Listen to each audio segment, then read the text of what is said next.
등장하는 인물들 중에 흠이 없는 사람을 만나기란 쉽지가 않습니다. 아무리 믿음의 사람이고 하나님 앞에 쓰임 받은 사람이라 해도, 아무리 신실해도 성경 인물들 대부분이요, 다 인간적인 결함이 있고 실수가 있었고 넘어짐이 있고 실패가 있었습니다. 물론 하나님 앞에 온전하고 의로운 사람, 완전한 사람이 있겠습니까마는, 그럼에도 하나님 앞에 신실한 사람으로 그렇게 신실한 면만을 주목하고 있는 인상을 남겼던 인물들이 몇몇 있는데요. 그 중에 한 사람이 이제 다니엘입니다. 오늘 주목하고 싶은 것은 그 다니엘의 기도예요. 그의 기도에 나타난 이 다니엘의 기도의 특징이 무엇인가? 다니엘 하면 기도가 생각이 나야 합니다. 하나님은 이런 이 다니엘의 기도에 어떻게 반응하셨고, 오늘 우리 기도의 삶에는 또 어떻게 적용을 해볼 수 있을까 함께 나눠보려고 합니다. 먼저 오늘 말씀 10절에 보니까요, 다니엘이 이 조서에 왕의 도장이 찍힌 것을 알고도 라고 하면서 시작을 합니다. 왕의 도장이 찍힌 것을 알고도.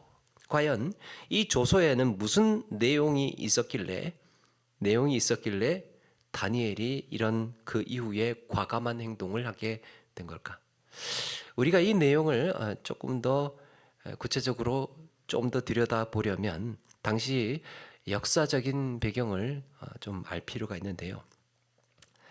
그 기원전 722년에 북이스라엘이 아수르에 의해서 멸망이 되고, 기원전 621년에 이 아수르의 한 지역이던 바벨론이라는 지역이 있었습니다. 거기 바벨론을 담당하고 있는 총독이 반란을 일으켜요. 그래서 자기가 나라를 세웁니다. 이제 아수르 안에 있던 바벨론인데, 그 바벨론이 반란을 일으켜서 나라를 세웁니다. 그로부터 몇 년 후에 이 바벨론이 옆에 있는 메데라고 하는 나라와 연합을 해서 아수르를 아예 정복해 버립니다. 그렇게 해서 바벨론, 우리가 아는 바벨론 제국이 탄생을 하는 겁니다. 그런데 이때를 이제 위협을 느낍니다. 바벨론이라는 신생 제국이 등장을 해서 아수르를 침공을 하니까 이제 남유다가 겁이 난 거죠. 야, 이거 큰일 났다.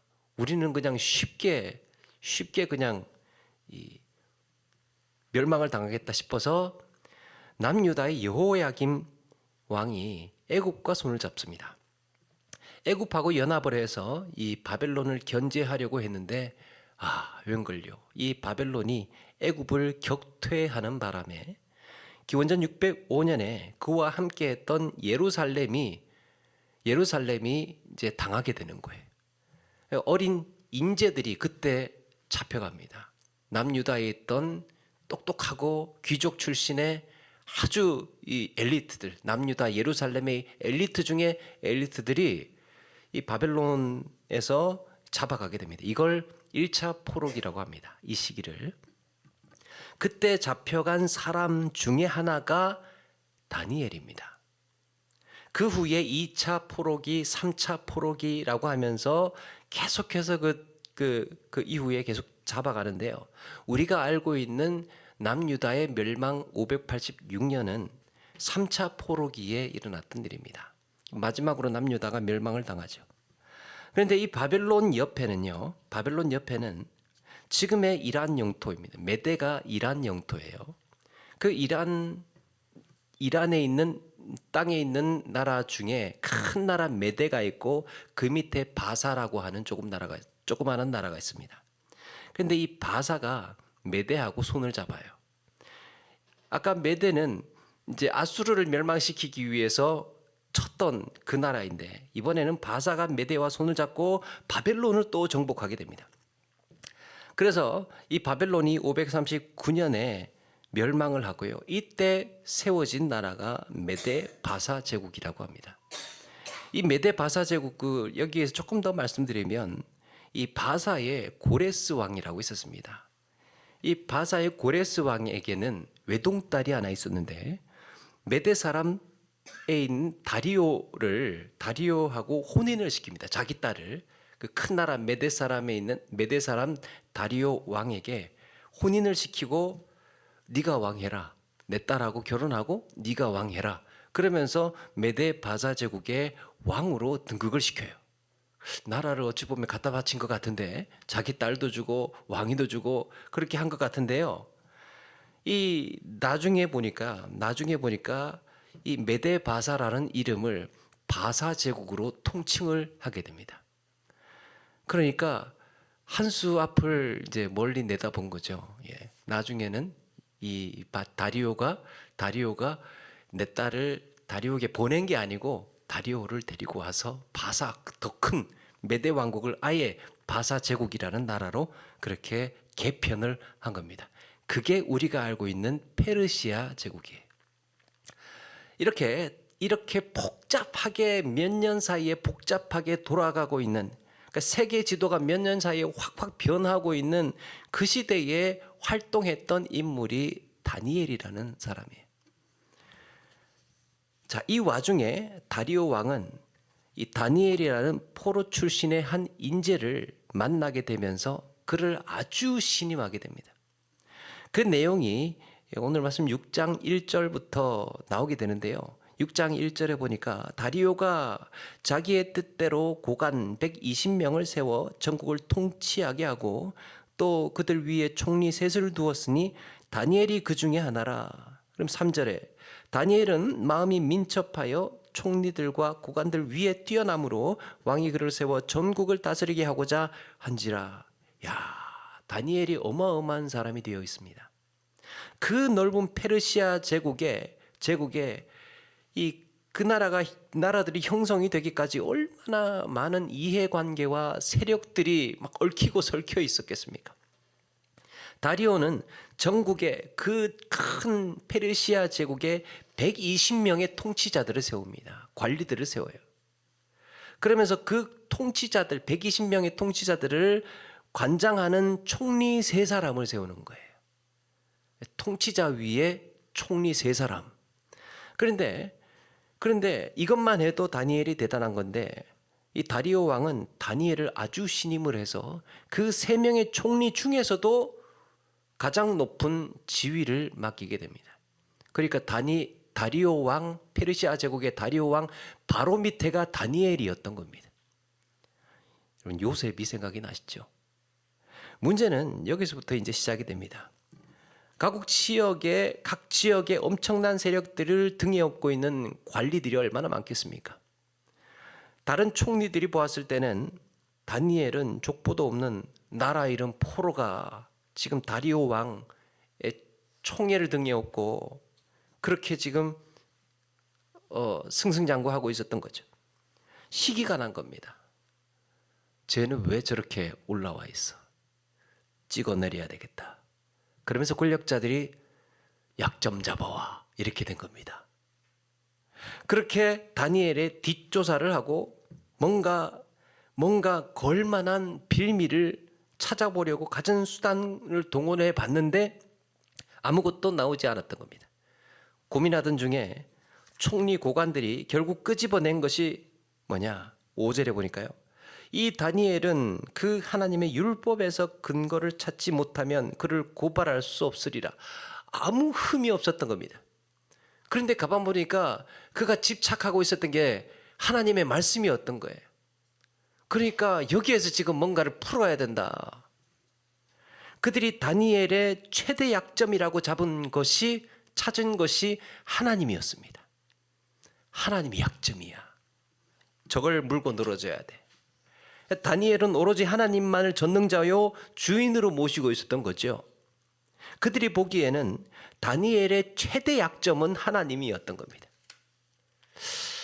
세상에 약점 하나 없는 사람을 어떻게 끌어내려야 되나 막막했던 차에 다행히도 하나님을 예배하고 하나님께 기도하고 있었다는 사실이 그들에게는 천운이었던 겁니다.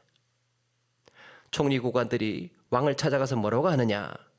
7절 8절의 내용을 미루어 보면 이제 이런 이야기를 하는 겁니다. 왕이요, 이제 나라도 안정이 되고 왕의 권력도 이제 든든히 세워가는 이 시점이에요. 이 시점에 저희들이 의논을 좀 해봤는데, 우리들끼리 의논을 좀 해봤는데, 앞으로 30일 동안 누구든지 왕 외에 어떤 신이나 사람에게 뭔가를 구할 수 없도록, 그러니까 제사하거나 예배하거나 기도하거나 이렇게 할 수 없도록 하면 좋겠습니다. 그러니까 그래야 왕권이 든든해질 것 아닙니까? 그런 놈들은 사자굴에 던져 넣어야 됩니다. 이러면서 이제 다리오 왕을 설득을 한 겁니다. 들어보니까 아주 좋은 생각이었습니다. 그래, 그렇게 하자. 그러면서 도장을 찍어줍니다. 다니엘은 그 조서에 왕의 도장을 찍었다는 것을 알고 있었습니다. 사실 메데 바자 제국의 다리오 왕이 다니엘에게 얼마나 고마운 왕인지 모릅니다. 그를 세운 사람 아닙니까? 포로로 잡혀온 자신을 총애해서 가장 큰 제국의 총리 중에 총리로 세워서 아끼고 있었습니다. 다니엘은 평생을 그를 위해서 충성하고 헌신해도 이상할 게 없는 관계였어요. 다리오 왕과 다니엘은 매우 친한 관계였습니다. 대신에 이제 자신의 최대 약점인 하나님만 외면하면 이제 막강한 권력을 갖고 평생을 약점 하나 없이 살 수 있는 길이 보장되어 있었던 것이 다니엘이 처해진 현실이었던 거예요. 하나님만 외면하면. 그런데 얼마나 역설입니까? 다니엘은 바로 그 하나님께 기도하기 시작을 합니다. 그것이 대적들이 파놓은 함정임을 알면서도 스스로 걸어 들어가고 있었던 겁니다. 그가 어떻게 기도를 하고 있었다는 겁니까? 10절에 보니까 자기 집에 돌아가서는 윗방에 올라가 예루살렘으로 향한 창문을 열고 전에 했던 대로 하루 3번씩 무릎을 꿇고 기도하며 그의 하나님께 감사하였더라. 기도만 안 하면 평생 탄탄대로로 권세를 누리고 부귀영화를 누리며 살 수 있는 그의 정적들이 아무리 약점을 잡으려고 찾아봐도 도무지 찾을 수가 없는, 하나님만 걸고 넘어지면 되는 사람한테 다니엘은 하나님을 찾아서 기도했던 겁니다. 오늘 여기에서 다니엘의 기도의 특징이 3가지가 등장합니다. 첫 번째는 다니엘의 기도는 예루살렘을 향하고 있습니다. 예루살렘을. 과거에 솔로몬이 성전을 건축하고 그 성전을 하나님께 봉헌하면서 드린 기도가 있습니다.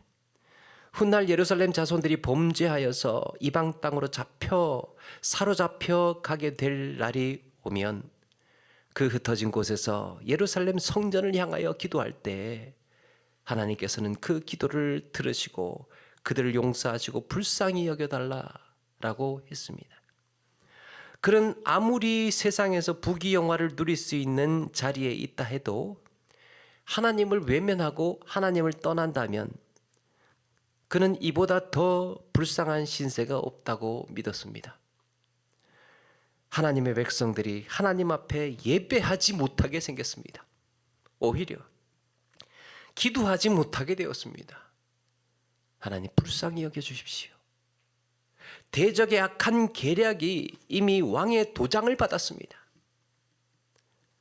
그렇게 그의 기도는 여전히 예루살렘 성전을 향해서 성전에 임하셨던 그 하나님, 그곳에 이름을 두시겠다고 약속하신 하나님을 향하고 있습니다. 다니엘이 살던 그 당시에는 세상이 그렇게 급박하게 돌아가고 권력이 요동치고 있을 때요, 정말이지 동아줄 같은 이 다리오 왕을 만나서 세상의 가장 높은 곳에서 인정받는 삶을 누리고 있었습니다. 그런데 그의 시선은 훨씬 넓고 훨씬 높은 곳에 있었습니다. 다리오 왕이 그의 시선의 한계가 아니고 훨씬 더 넓고 훨씬 높게, 바로 자신을 이 자리까지 인도하시고 높여주신 이는 다리오 왕이 아니라 역사를 주관하시는 하나님이라는 사실을 알았습니다. 이것은 애굽의 총리였던 요셉과 요셉의 고백과도 일치해요. 여기까지 나를 인도하신 하나님. 여러분, 그래서 기도의 사람은요, 지금 내 눈앞에 벌어지고 있는 현실만 보는 것이 아니라 하나님께서 이 모든 것을 섭리하고 계시다는 사실을 염두에 두어야 됩니다. 이것을 성경에서는 명철이라고 해요. 잠언 9장 10절에 보니까 여호와를 경외하는 것이 지혜의 근본이요 거룩하신 자를 아는 것이 명철이니라. 거룩하신 자를 아는 것이. 8장 5절에는 어리석은 자들아 너희는 명철할지니라 미련한 자들아 너희는 마음이 밝을지니라 그랬습니다. 그래서 성경은요, 거룩하신 자를 모르는 사람을 가리켜서 어둡고 우매하고 어리석고 미련한 사람이라고 그래요. 어두운 사람이라고 합니다. 거룩하신 자, 하나님을 보지 못하는, 하나님을 의식하지 못하는 사람이 어두운 사람이에요. 그리고 현실뿐만 아니라 보이지 않는 내면과 하나님을 의식하는 자를 가리켜서 명철한 자라고 합니다.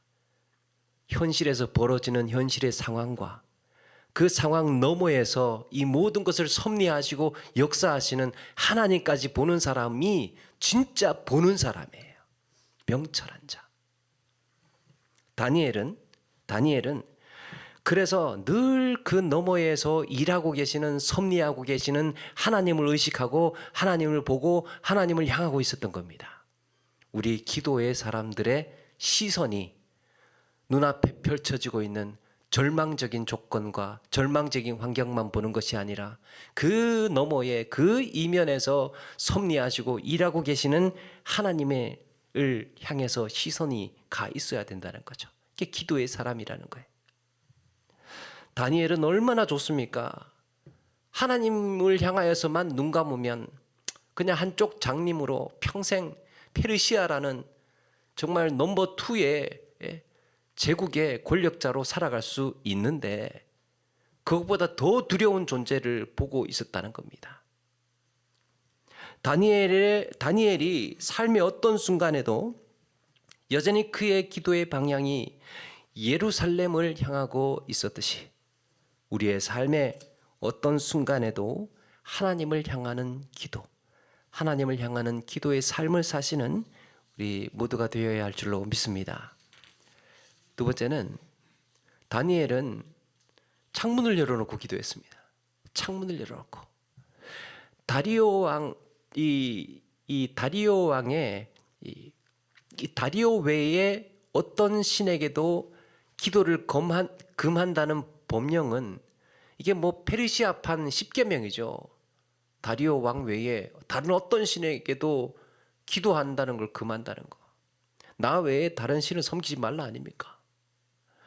다니엘을 음해하려는 총리 관리들이요, 이 율법을 어떻게 연구했는지 율법에는 율법으로 다니엘을 위기에 몰아넣고 있습니다. 현실적으로 봤을 때 이제부터 다니엘이 정 기도하고 싶으면 창문이라도 좀 닫아야 되지요. 어디 골방을 좀 찾거나 이불 밑으로 들어가서 숨죽여서 기도를 해야 됩니다. 그런데 어떻습니까? 보란 듯이 창문을 열어놨습니다. 마치 기도하다가 발각되려고 작정한 사람처럼. 여기에 다니엘의 거룩한 분노가 있습니다, 여러분. 다니엘의 거룩한 분노. 총리 관리들의 목적이 뭐겠습니까? 총리 관리들. 이 사람들은요, 다니엘이 하나님께 기도하지 못하게 하는 게 목적이 아니에요. 그거는 관심도 없어요. 어차피 하나님 믿지도 않는 그 총리 관리들. 관심도 없어요. 그들의 관심은 다리오 왕의 총리를 받고 있다는 거예요. 이 다니엘이. 그게 싫었던 겁니다. 권력에 모든 것이 이 초점에 맞춰져 있었습니다. 그런데 다니엘의 분노는 뭔가? 너희들이 나를 끌어내리려고 기도하지 못하게 법을 만들어. 자, 똑똑히 보아라. 다니엘의 기도는 자리를 놓고 협박하는 대적들에 대한 항의였고 거기에 조금도 물러서지 않는 전투적인 기도였습니다. 다니엘의 관심은 다리오 왕의 총애를 받는 것보다 하나님과의 관계가 끊어지는 게 두려웠던 겁니다. 서로 관심사가 달라요. 그에게 세상의 부귀영화가 있듯이 세상은 우리에게 물어옵니다. 이제 남부러울 것이 없이 살만한데 기도는 무슨 기도? 우리의 이런 유혹을 해오는 겁니다. 기도 이제 안 해도 되잖아. 다 잘 되고 잘 풀리는데 굳이 하나님 찾느냐고. 바로 그런 유혹에 항의하고 영적인 싸움을 해나가는 것이 기도입니다, 여러분.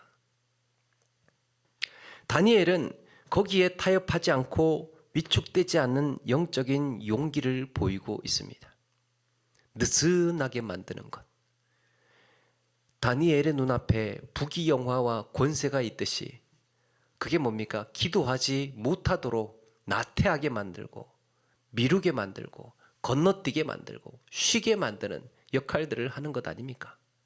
편안하게. 그것 없어도 기도하지 않아도 뭐 여러 가지 문제들 다 풀리고 자기 힘이 강하고 권력이 있고 좋은 자리에 앉아 있고 그러니까요. 이렇게 세상의 것으로만으로도 충분히 살 수 있는 환경과 조건을 가지고 있습니다. 다니엘은 그것과 싸우고 있다는 거예요. 그래서 거기에 타협하지 않고 영적인 위축되지 않는 용기를 보이고 있습니다. 기독교 철학자 자크 엘룰이라고 하는 사람은 돈이냐 하나님이냐라는 책에서 돈은 단순히 현실적인 경제 문제로 볼 것이 아니라 영적인 차원에서 보아야 된다. 돈을 영적인 차원에서 보아야 된대요. 왜냐? 모든 부와 권력은 하나님에게서부터 비롯되기 때문입니다. 하나님에게서부터 흘러나와요. 하나님에게서부터 시작되는 겁니다. 그런데 하나님에게서부터 시작되고 흘러나오지 않고 그걸 중간에 절단해버리고 눈에 보이는 부와 권력만 보게 하는 것이요 만몬이고 우상숭배입니다. 만물이 주로부터 말미암고 주께로부터 나오고 주로 말미암는다고 그랬죠. 모든 것이 하나님에게로부터 시작되고 나오는 거예요. 근데 그게 중간에 팍 끊어지고 이 결과물만 붙들고 결과물만 바라보는 것이 여러분 우상숭배예요. 하나님과의 관계를 끊어버린 거죠. 연관성을. 다니엘은 세상이 뭐라고 하든 창을 열고 하나님과 연결하고 있습니다. 하나님과 연결하고 있어요. 내게 주어진 모든 환경과 조건들보다 눈에 보여지는 것들보다 하나님과 연결된 이 연결의 기도. 하나님과 연결된 연결의 기도. 모든 것은 하나님으로부터 출발한다. 하나님께서 하시는 일이다. 하나님께서 주장하시는 일이다. 여기에 대한 확고한 믿음이 있었던 거죠. 이 연결의 기도. 이런 기도를 해나가시는 우리 모두가 되시기를 바랍니다. 세 번째는 다니엘은 전에 하던 대로 하루에 3번씩 무릎 꿇고 기도했다고 했습니다. 하루에 3번씩. 학자들은 이 3번을 아침, 정오, 저녁을 의미한다고 말합니다. 여러분 기도가 금지된 마당에 어떻게 이 3번을 챙기겠습니까? 다니엘이 어디에서 기도를 합니까? 자기 집에서 해야 되죠. 그러려면 아침에 궁으로 출근을 했다가 정오가 되면 잠시 집으로 와야 되는 기도하러 정오에 이 생활을 전에 하던 대로 계속하고 있었던 겁니다. 점심때만 되면 뭐 이건 성경에 안 나오지만 점심때만 되면 예를 들어서 어딘가 사라져요. 없어져요. 정해진 시간만 되면 이 다니엘이 사라지고 없어요. 물론 이 일은 다 조치를 해놓고 또 다녀오겠지만 그런데 무슨 일이 벌어집니까? 기도 금지 법령이 시작되고 난 다음에 다니엘에게 미행이 붙습니다. 그래서 11절의 말씀을 표준세번역으로 보니까요. 표준세번역에는 이렇게 말씀합니다. 그때에 다니엘을 모함하는 사람들이 들이닥쳐 다니엘이 그의 하나님께 기도하며 간구하는 것을 목격하였다. 그랬습니다. 준비하고 있었던 겁니다. 따라다니고 있었던 거예요. 기도하는 순간만을 기다리고 있었던 겁니다. 그래서 기도를 할 때 하는 순간에 들이닥쳤던 거죠. 아무리 다니엘이라도 현장에서 덮친 이 범법이 되어버려서 아무리 다니엘이라도 빠져나갈 수가 없었습니다. 현장에서 체포된 다니엘은 다리오 왕에게 끌려갑니다. 왕도 난처하죠. 그렇게 좋아하는 다니엘이 법을 어겨서 잡혀왔으니까. 성경에서 뭐라고 하느냐? 14절에 왕이 심히 근심하여 다니엘을 구원하려고 마음을 쓰며 그를 건져내려고 힘을 다하다가 해가 질 때에 이르렀더라 그랬습니다. 결정을 못 내리는 거예요. 그래 바로 처리해, 처단해 그렇게 하지 못하고 잠깐만 있어봐. 무슨 방법이 없을까? 그러면서 해가 질 때까지 고민하고 있었던 겁니다. 결국에 왕은 법대로 처분하도록 도장까지 찍었는데 그걸 자기가 세운 법을 자기가 어기면 어떻게 됩니까? 왕의 권위가 없어지니까 어쩔 수 없이 그렇게 해서 다니엘을 사자굴에다가 던져넣습니다. 다니엘을 사자굴에 넣고는 돌을 굴려 막아버립니다. 이튿날 다리오 왕은 다니엘이 걱정이 되어서 새벽에 급히 사자굴로 달려갑니다. 죽은 거죠. 사자굴에 들어갔으니까. 왕은 슬퍼하면서 다니엘을 슬피 부르짖어서 다니엘을 불러요. 그 사자굴에다가 울면서 막 울먹이면서 불렀겠죠. 다니엘은 확실히 죽은 줄 알았습니다. 그래서 애도하는 마음으로 불렀는데 웬일입니까? 그 안에서 소리가 들려옵니다. 22절 나의 하나님이 이미 그의 천사를 보내요 사자들의 입을 봉하셨으므로 사자들이 나를 상하게 하지 못하였나이다. 사자굴에서 편안히 잘 지냈습니다. 세상을 호령하던 다리오 왕도 살리지 못한 다니엘을 하나님이 살리셨던 거예요. 여러분 연상되지 않습니까? 마치 예수님의 죽으심과 부활의 과정과 유사해 보이지 않습니까? 돌을 굴려보니까 다니엘이 하나도 상한 데가 없어요. 하나도 상하지가 않았습니다. 이것으로 다니엘의 무죄가 증명이 된 거예요. 이 사자가 털끝 하나도 건드리지 않은 거 보면 다니엘이 죄가 없는 게 맞긴 맞구나. 이게 증명이 된 거예요. 그 시대는 그게 그렇게 통했나 봐요. 대신에 누가 들어가느냐? 다니엘을 고소한 총리 관리들이 사자굴에 들어가게 됩니다. 근데 어떻게 됩니까? 24절에 보니까요. 그들이 굴 바닥에 닿기도 전에, 그러니까 떨어지기도 전에 사자들이 뛰어서 그들을 움켜서 뼈까지도 부서뜨렸더라 그랬습니다. 떨어지기도 전에.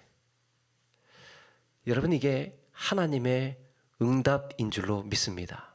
하나님의 역사였어요. 여기서 우리가 알 수 있는 게 있습니다. 가끔 우리는 세상의 역사는 세상의 역사대로 흘러가고 하나님의 구속의 역사는 성경에만 등장하는 성경에 나오는 것을 구속사라고 생각하고 세상이 흘러가는 역사를 세상 역사라고 생각을 하기가 쉬워요. 그런데 세상의 역사와 구속사는 다르지 않습니다. 역사와 구속사는 다르지 않아요. 세상의 역사가 구속사예요. 세상의 역사가. 중요한 것은 그 역사를 어떤 관점으로 보느냐입니다. 똑같은 역사입니다. 그 역사를 어떤 관점으로 보느냐. 같은 역사를 살면서도 하나님께서 그 백성을 구원해 가시는 과정을 보는 시각, 하나님께서 그 백성을 구원해내는 과정을 보는 그 관점을 구속사적 관점이라고 그럽니다. 하나님께서 그의 백성들을 구해내시는 그 우리의 인간 역사 속에서도 하나님께서 개입하셔서 하나님께서 그 역사를 섭리하셔서 움직이셔서 어떤 사람들은 말할지 모릅니다. 사람은 시대를 잘 타고나야 된다. 시대를 잘 타고나야 된다. 급변하고 소용돌이 치는 세상의 흐름을 잘 잡아야 된다. 세상의 흐름을 잘 잡아야 된다.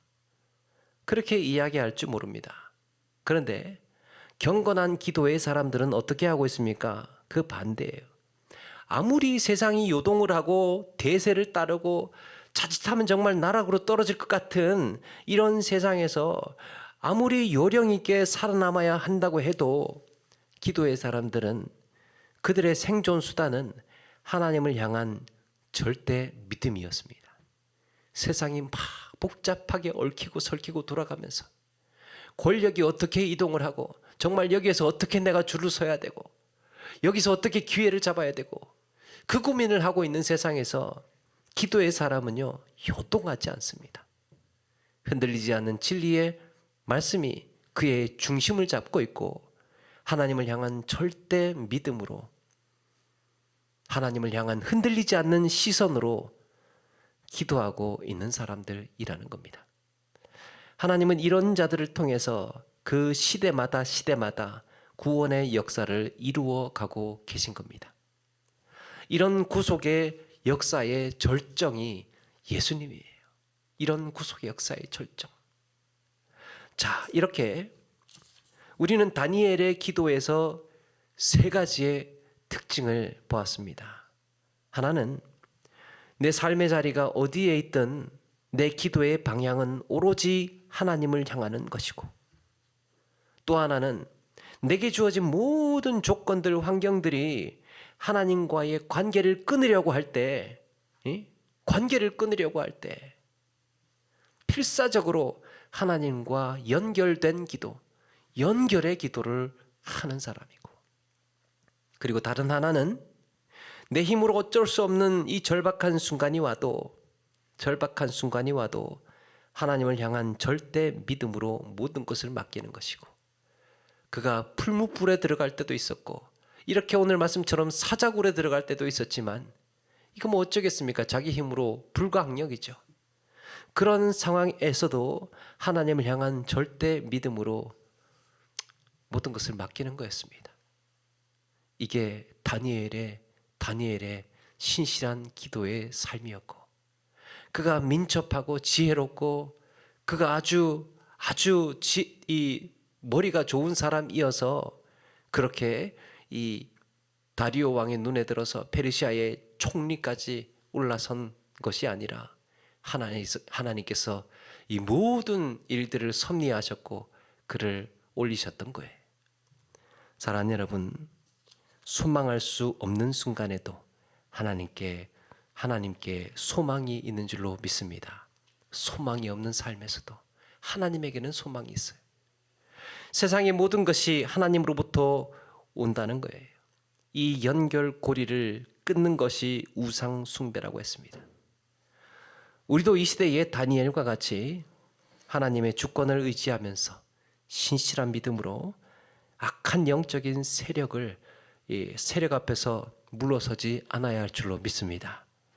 그런 기도의 사람으로 우리 주님이 다시 오시는 날까지 의연하게 살아내시는 저와 여러분 되기를 주의 이름으로 축원합니다.